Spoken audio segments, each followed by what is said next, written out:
Bonjour et bienvenue à une autre émission de l'Église diocésaine. On est très choyés aujourd'hui parce qu'on a une visite surprise. On va s'entretenir avec Monseigneur Marcel Danfous. Bonjour, Bonjour Lise. c'est une belle surprise de vous avoir avec nous aujourd'hui. Ben, c'est toujours bien agréable d'être sur l'émission de l'Église diocésaine, puis communiquer avec nos auditeurs au diocèse de Sault-Sainte-Marie et un peu ailleurs. Faut jamais dire jamais, jamais. Mais non, on reste toujours bien liés, en tout cas par la Oui. prière puis la pensée. Donc, depuis le 16 juin dernier, vous êtes le nouvel archevêque coadjuteur de l'archidiocèse d'Ottawa-Cornwall. Donc, pouvez-vous nous expliquer, on l'a mentionné dans une émission euh, quand on s'est parlé la dernière fois, mais pouvez-vous nous redire ce qu'est le terme coadjuteur? Oui, c'est pas un mot qu'on entend souvent. Alors, on est peut-être un peu plus familier avec des évêques auxiliaires. Un évêque auxiliaire, c'est comme un assistant à l'évêque, mais qui peut être nommé ailleurs n'importe quand. Alors qu'un évêque coadjuteur, alors dans mon cas, un archevêque coadjuteur, je suis l'évêque avec le droit de succession à l'évêque qui est actuellement en place. Alors ici, à Ottawa-Cornwall, Monseigneur Prendergast est toujours l'archevêque en titre. Et dès qu'il prendra sa retraite, et on me dit que ce sera avant la fin de cette année, je deviendrai automatiquement l'archevêque d'Ottawa-Cornwall. Donc, parlez-nous un peu de votre cheminement depuis votre départ de Sudbury en juin dernier. Eh bien, ma première journée, alors le 16 juin, on a eu un rite spécial à la cathédrale d'Ottawa pour inaugurer mon ministère à Ottawa-Cornwall. Alors, habituellement, quand on a un nouvel évêque dans un diocèse, on fait un rite d'installation.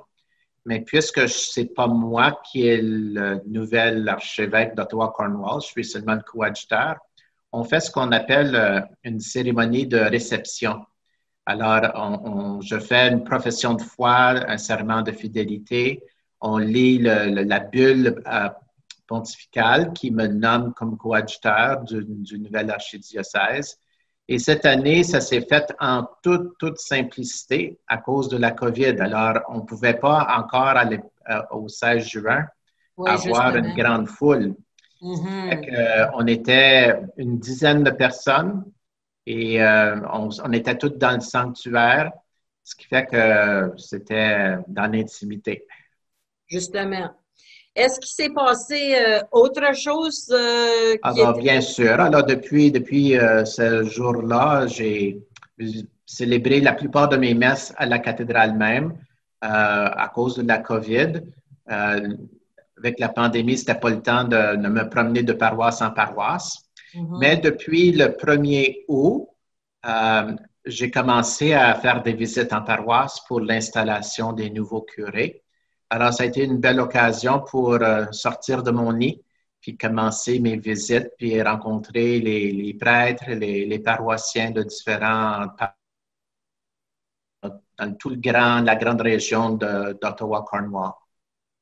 Puis, il y a également un autre événement qui vous a ramené à Sudbury pour quelques jours.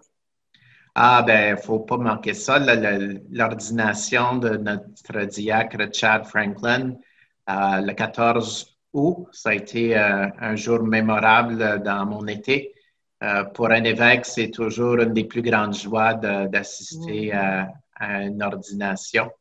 Et alors, une journée qui m'a permis d'être avec ma grande famille que j'avais connue depuis 4 ans et de renouveler les connaissances, puis célébrer dans la joie ce grand événement d'Église pour le diocèse de Sault-Sainte-Marie.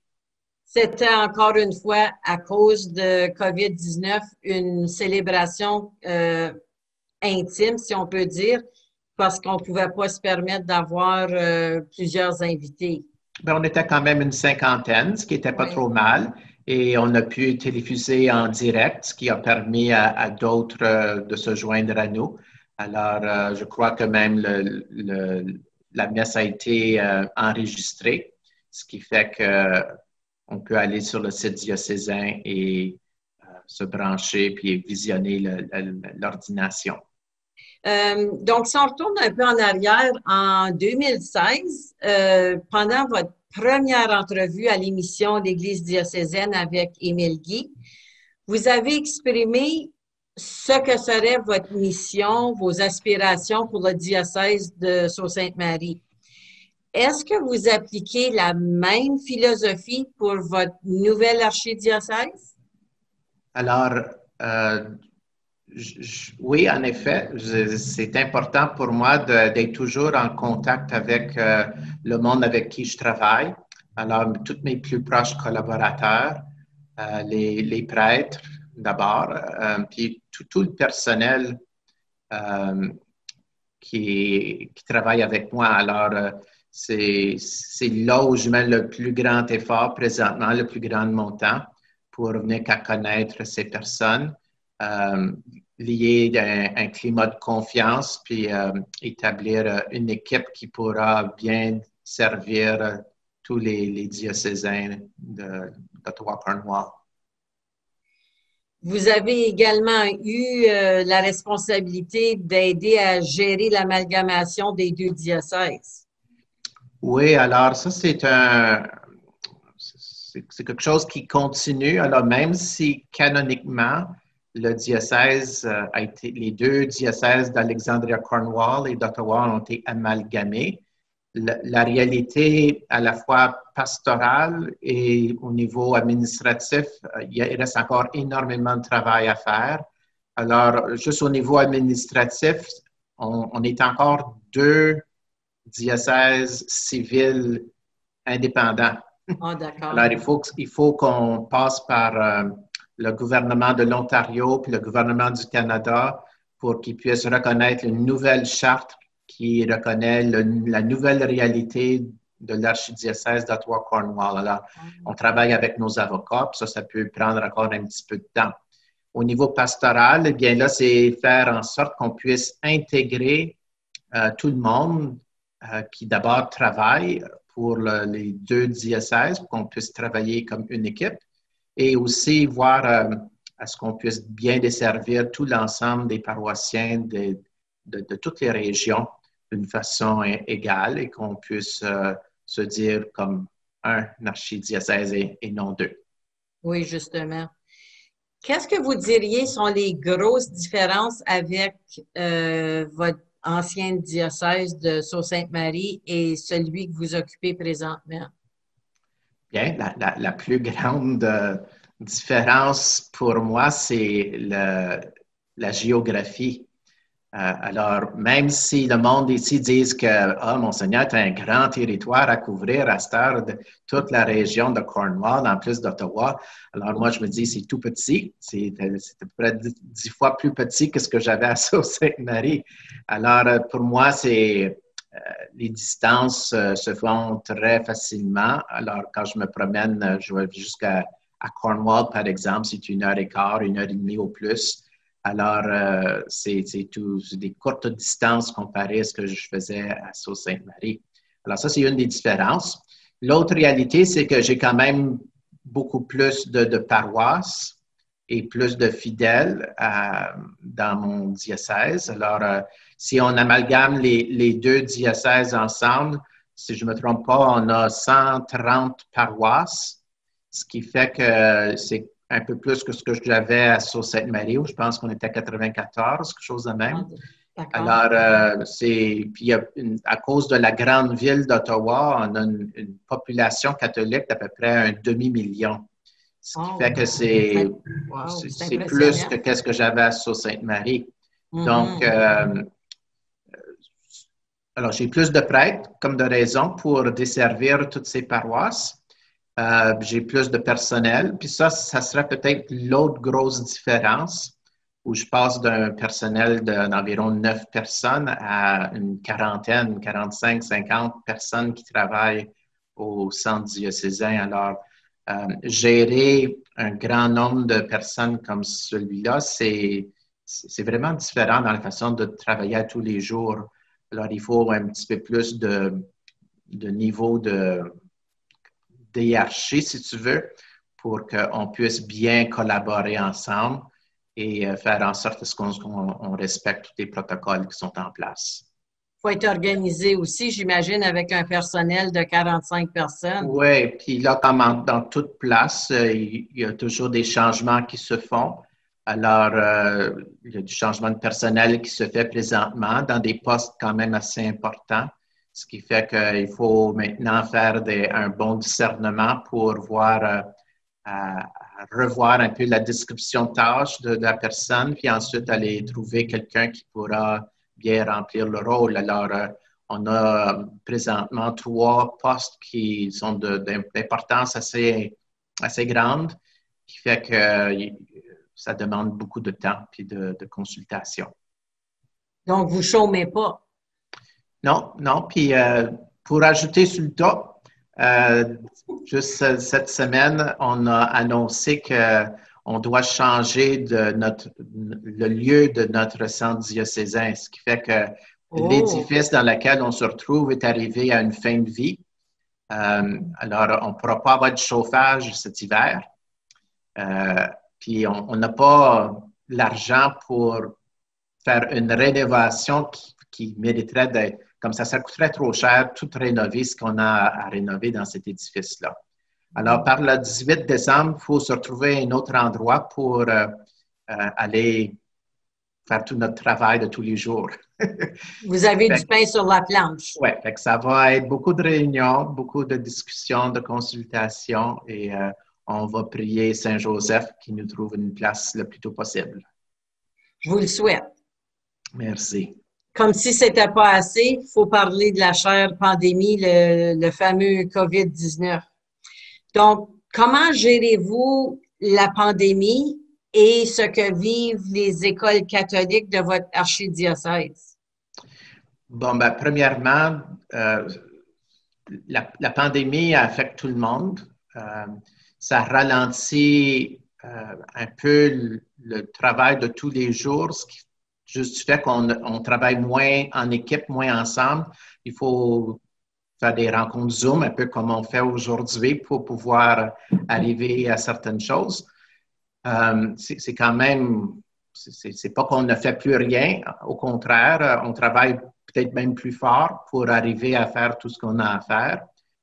Dans les paroisses, c'est un peu la même chose. C'est important de dire qu'on suit toujours les consignes qui nous sont données par les autorités de la santé publique et de notre gouvernement.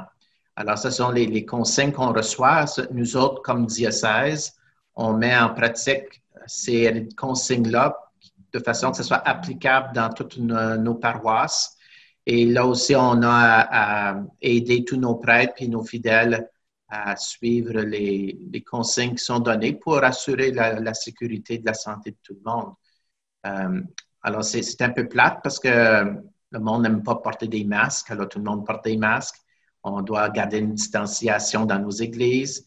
Puis, toutes les rencontres qu'on fait, bien, on doit se limiter au maximum 50 personnes pour une réunion, pour une rencontre quelconque. Puis là, il faut suivre tous les protocoles. Alors, ça limite un petit peu nos activités pastorales, mais on fait du mieux qu'on peut. Je dirais que la situation de la pandémie nous a obligés à être beaucoup plus créatifs, puis à réinventer notre façon de faire notre ministère. C'est pas mauvais parce que ça nous oblige à sortir en dehors de la boîte, penser à des nouvelles façons de rejoindre notre monde. Puis je crois que cela va nous aider dans tous nos efforts pour la nouvelle évangélisation. La nouvelle évangélisation nous oblige à porter le message, mais dans de nouvelles façons pour rejoindre du nouveau monde. Et la pandémie nous a obligés à découvrir des nouvelles façons de faire ça.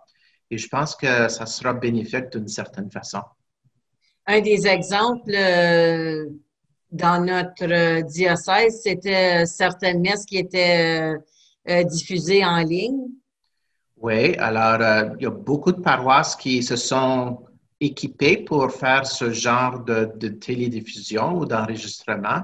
Et aujourd'hui, il y en a qui, même si on a recommencé nos messes, ils ont gardé cette pratique parce qu'il y en a encore beaucoup qui ne peuvent pas venir à l'église, des personnes âgées qui ont une santé trop vulnérable. Alors, puis des fois, nos églises ne sont pas assez grandes pour accommoder tout le monde, ce qui fait qu'il y a plusieurs qui restent à la maison et apprécient énormément les services qu'on offre en télédiffusant nos messes. Un des défis, quand on a mentionné les écoles catholiques, là, avec les écoles qui ont eu certaines embûches, si on pense aux célébrations des sacrements, ça aussi, ça a dû être un peu un défi. Oui, alors, je ne voudrais pas moi-même être au conseil scolaire présentement parce que ils ont des défis de taille à relever. Et la rentrée scolaire a été tout un labeur de travail. Je dirais que pour ce qui nous concerne en tant qu'Église en lien avec nos écoles catholiques, c'est surtout, il y a deux réalités. Il y a la visite dans nos écoles. Alors là, présentement, je ne suis pas certain que le prêtre de paroisse peut facilement aller dans une école et faire les activités comme on le faisait toujours. Alors, il faut suivre les protocoles établis par les conseils scolaires. L'autre réalité, c'est la célébration des sacrements. Alors, depuis le printemps dernier, par exemple, pour ce qui est des confirmations, tout a été arrêté. Alors, on n'a plus de rencontres avec les jeunes pour préparer les jeunes au sacrement. Puis, il n'y a plus non plus de célébration à l'Église pour célébrer les sacrements. Là, on a beaucoup de jeunes qui sont prêts, qui ont été préparés avant que la pandémie éclate. Puis, il y en a d'autres qui avaient juste commencé, mais qui n'ont pas fini leur préparation. Puis, il y en a d'autres qui n'ont pas commencé du tout, mais ils auraient dû être tout préparés, puis qu'on aurait dû célébrer les sacrements avant Pâques ou durant le temps avant l'été, en tout cas. Alors, tout ce monde-là, ils veulent qu'on fasse ça cet automne. Mais là, l'automne, on a aussi d'autres groupes qui font ça à ce temps-là de l'année. Ce qui fait qu'on a un embouteillage. Alors là, comme évêque, on ne peut pas tout faire toute seule. Alors, il va falloir déléguer. Il va falloir qu'on ait la collaboration des prêtres. Mais là, on est devant encore un certain inconnu parce qu'on ne sait pas quand est-ce qu'on va pouvoir ramener tous les jeunes pour la préparation des sacrements. Il va peut-être le faire en ligne un peu plus, je ne sais pas. En tout cas, on est devant beaucoup d'inconnus et on doit faire ça de semaine en semaine puis découvrir ce qui est possible. C'est ça, là, on ne connaît pas l'avenir, donc c'est un peu difficile de prédire comment les prêtres vont s'y prendre. Puis, comme vous avez mentionné, c'est un genre d'embouteillage parce que vous avez les premières communions, les confirmations, le sacrement du pardon du printemps dernier. Puis là, vous avez les nouveaux élèves. C'est pas évident. Alors, on fait ce qu'on peut. On ne peut pas tout faire et on trouve les moyens qu'il faut. On délègue à ce moment-là. Alors, il est fort possible qu'on demande aux prêtres de paroisse pour, dans certaines places, de faire certaines de ces célébrations-là, sachant que, comme évêque, je ne peux pas faire toutes les places en même temps. Donc, est-ce que vous pensez à autre chose qui pourrait intéresser nos téléspectateurs, téléspectatrices? On pourrait peut-être mentionner, entre autres, s'il y a un évêque qui a été nommé pour vous remplacer dans le diocèse de Sault-Sainte-Marie. Bien, c'est sans doute la question que portent beaucoup de gens dans le diocèse. Quand est-ce qu'on va avoir un nouvel évêque? Alors, tout ce que je sais, c'est que le processus est bien entamé. Et le nonce apostolique, à ce point-ci, a sans doute envoyé une liste, ce qu'on appelle une terna, alors une liste de 3 noms qui sont suggérés au Saint-Père, à la congrégation des évêques, pour qu'eux puissent faire le choix d'une personne. Alors, eux doivent faire l'étude des dossiers qui sont préparés par le nonce apostolique. Alors, c'est une démarche qui est quand même assez longue. Si les 3 noms sont 3 évêques de d'autres diocèses, ça peut se faire plus vite. Si ce sont 3 noms de 3 prêtres, Alors là, le travail est un petit peu plus laborieux parce que là, il faut étudier davantage les dossiers puis faire certain que la personne qu'on choisit qui devient un évêque soit compatible à tout ce qu'on s'attend d'un évêque. Alors là, moi, j'ai aucune idée qui sont les trois noms. Je ne sais pas si c'est des évêques, des prêtres, mais j'ai confiance que le travail avance bien. Là, on a passé à travers le temps de l'été. C'est un peu plus au ralenti à Rome à cause de ça. Puis je ne sais pas comment la pandémie peut affecter les activités à Rome, mais ça peut ralentir aussi un peu le processus sans doute. Un fait intéressant que peut-être notre auditoire ne sont pas au courant, c'est que vous étiez évêque pour le diocèse de Cornwall avant de venir à Sudbury, pour le diocèse sur Sainte-Marie. Oui, alors, en effet, en 2012, j'avais été nommé l'évêque d'Alexandria Cornwall. Et ce qui fait qu'en revenant ici, dans le nouvel archidiocèse d'Ottawa-Cornwall, je connais déjà un peu toutes les réalités de cette région de notre diocèse. Alors, les gens que j'ai rencontrés depuis que je fais mes visites là, sont très heureux de me revoir. Ils sont bien contents de la décision du Saint-Père de me ramener dans la région. Et pour moi, bien, c'est bien agréable parce que je retrouve ma première famille comme évêque que j'avais bien aimé. Je n'avais pas été bien longtemps avec eux, 3 ans et demi avant d'être nommé à Sault-Sainte-Marie. Ce qui fait que je pense que la nomination ici, c'est un peu à cause que j'avais déjà connu toute cette réalité de la diocèse d'Alexandria Cornwall et que j'aurais peut-être une plus grande facilité pour faire l'amalgamation des deux diocèses en un nouveau archidiocèse. Est-ce que vous auriez autre chose à partager avec notre auditoire? Bien, je pense souvent au diocèse de Sault-Sainte-Marie, je pense aux prêtres qui sont là, je prie souvent pour vous autres, je prie pour le nouvel évêque qui va vous être confié. Je pense qu'on ne peut pas faire autrement, mais en même temps, je suis très occupé ici, alors je ne peux pas dire que je m'ennuie beaucoup. Le travail ici va bien, ça m'accapare beaucoup. Et je fais beaucoup de visites, ce qui remplit mon temps et tout va bien jusqu'à date. Puis vous savez que vous pouvez continuer à regarder nos émissions de l'Église diocésaine parce qu'on est sur YouTube. On peut retrouver aussi sur l'Internet ailleurs nos émissions. Donc, il n'y a pas de raison là, de ne pas garder contact. Ben, c'est ça qui est le fun. Je trouve que l'Église diocésaine, votre équipe, ont trouvé des nouveaux moyens, un peu comme on fait dans nos paroisses. Puis qu'est-ce on doit penser, être créatif, puis trouver de nouvelles façons pour rejoindre notre clientèle, nos fidèles. Et quand on a de la technologie comme ça, avec la vidéoconférence, on est capable de faire toutes sortes de choses. Alors, pouvoir continuer à faire les émissions de l'Église diocésaine en dehors de votre studio, c'est possible et vous le réalisez très bien, je trouve. Et c'est une belle façon de rester en contact avec tout le monde. On a une belle équipe. En effet. Oui. Bon, ben moi, je vais vous souhaiter un nouvel endroit pour votre centre diocésain. J'espère que vous allez trouver. Ben, il faut vous trouver. Oui, bien, avant que l'hiver prenne, parce que là, on va geler dans nos bureaux là, si on n'a pas. Il faut quitter par le 18 décembre. Alors, il faut se trouver une place d'ici ce temps-là. Ben, je vous le souhaite. En tout cas, on peut demander à notre auditoire là, de prier pour que vous trouviez l'emplacement idéal pour continuer vos fonctions. Et merci bien. En tout cas, ça a été bien agréable de se retrouver aujourd'hui. Oui, Et, oui. pouvoir échanger un peu puis donner des nouvelles à tout notre monde à Sault-Sainte-Marie. Justement.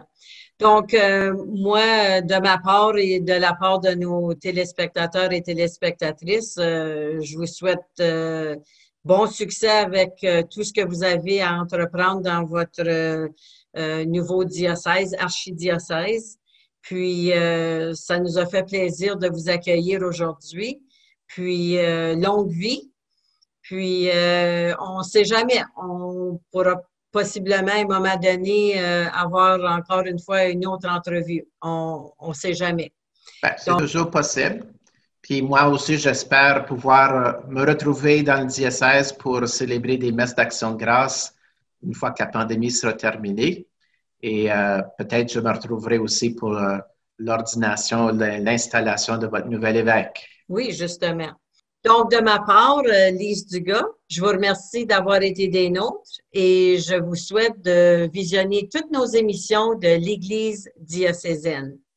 À une prochaine. Mais pour cela, ne faut-il pas tant de fois apprendre encore à être vrai, apprendre à se connaître, être avant de paraître, s'aimer soi-même comme on est, garder les pieds sur terre et fuir l'imaginaire des top modèles bien trop parfaits. Tous ensemble, il me semble, on pourrait changer le monde de jour en jour, de cœur en cœur, par des gestes d'amour. Tous ensemble, il me semble, on pourrait changer le monde en changeant tout d'abord son cœur. Mais pour cela, ne faut-il pas tant de fois apprendre encore à faire tomber les murs d'indifférence, les murs d'intolérance qui nous retiennent prisonniers.